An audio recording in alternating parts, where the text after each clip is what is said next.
Good morning, students.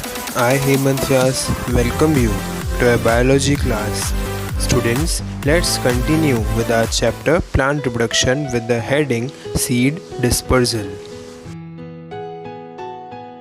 So, we know that seed dispersal is a process by which the seeds are displaced to farther place from their parent plant so as to germinate. Students, you might think that what is the need for seed dispersal? So, seed dispersal is very important because it prevents overcrowding of the plants.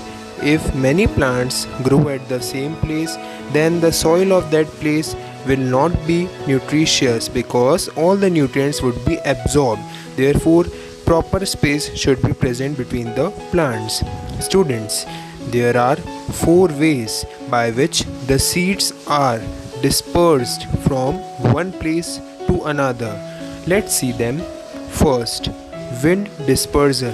Second, animal dispersal. Third, water dispersal. And fourth, dispersal by explosion. So these are the 4 ways by which seeds are dispersed from one place to another. In wind dispersal, some seeds are carried to a new place by the wind. These seeds are very light, like the seeds of orchid are almost as fine as dust. Many seeds like that of dandelion have hairy growths which act as parachutes and carry the seeds far away in the wind. The fruits of sycamore have winged seeds and are dispersed by the wind. Some plants have juicy fruits that animals like to eat.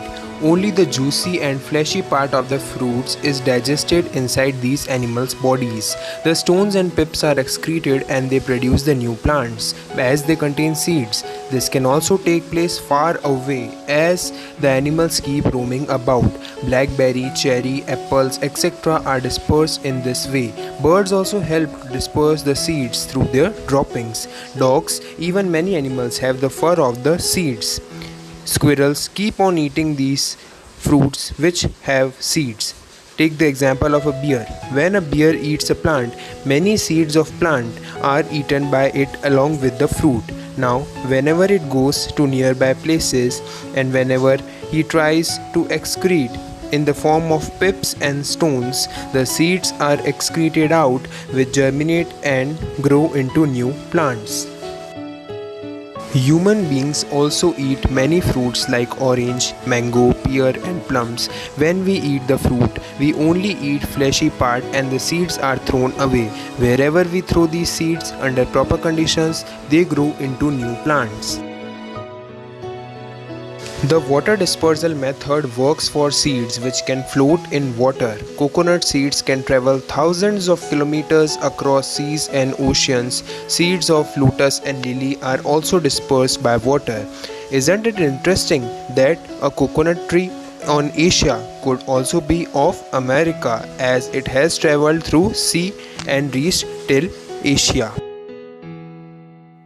Some plants have pods which explode or burst when ripe.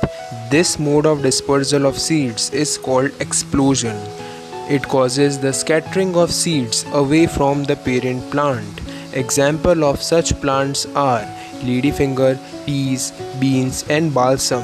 Students, the parent plant applies much greater force so that the seeds can travel far away from it and grow into new plants, and this will also help preventing overcrowding. So these are the 4 ways. That's all for the day, students. Thank you and have a nice day. Subscribe to the channel and like the video.